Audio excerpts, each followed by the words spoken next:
बिस्मिल्लाहिर्रहमानिर्रहीम। प्यारे दोस्तों, अजीज़ों, बहनों और भाइयों, अस्सलामु अलैकुम। उम्मीद है आप खैरियत से होंगे। मैं हूँ साजिद शाह और आप देख रहे हैं अल सैयद हेल्थ सेंटर। दोस्तों, आज हम गूंद कतीरा के बारे में बात करेंगे कि गूंद कतीरा किन किन बीमारियों के लिए मुफीद साबित होता है। गूंद कतीरा बहुत ही खूबसूरत क्रिस्टल नुमा होता है। ये दरख्तों की छाल के दरमियान से निकलता है। ये गूंद की तरह का होता है, इसीलिए इसे गूंद कतीरा कहते हैं। ये गर्मियों के लिए तोहफा के तौर पर मशहूर है। इसमें कैलोरीज, कार्बोहाइड्रेट्स और फाइबर पाया जाता है।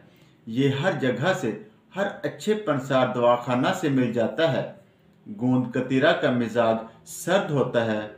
इसे ताकत का खजाना कहा जाता है। यही वजह है कि इसे मुख्तलिफ किस्म के ताकत वाले सप्लीमेंट में भी इस्तेमाल किया जाता है। इसे ज़्यादा इस्तेमाल नहीं करना चाहिए, ये थोड़ी मिकदार में ही इस्तेमाल करना चाहिए। बेहतर ये होता है कि इसे एक दिन छोड़कर इस्तेमाल किया जाए। इसको हमेशा भिगो कर इस्तेमाल करें। आप इसके कुछ दाने ले लें और रात को पानी में भिगो दें।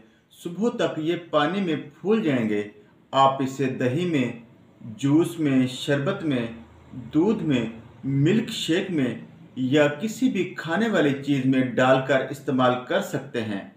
कमज़ोर लोगों के लिए गूंद कतीरा बहुत ही मुफीद है। इसका इस्तेमाल मैदा को ताकत देता है, कमज़ोरी को दूर करता है। इसका इस्तेमाल एहतलाम और जरियान के लिए भी बहुत मुफीद साबित होता है। ये गर्मी का तोड़ है। जिन लोगों को गर्मियों में नक्सीर फूटती है, उन लोगों के लिए गूंद कतीरे का इस्तेमाल बहुत मुफीद है।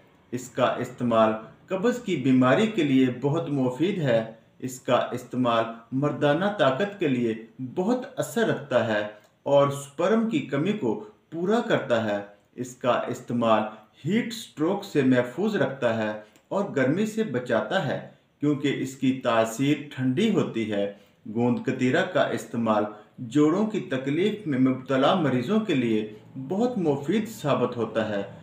गूंद कतीरा गर्मियों में लाजमी इस्तेमाल करना चाहिए।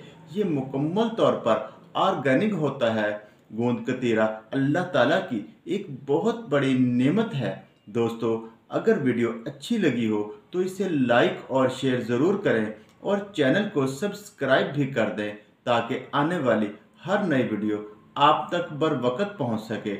अल्लाह ताला आपका हामी और नासिर हो। अस्सलामु अलैकुम।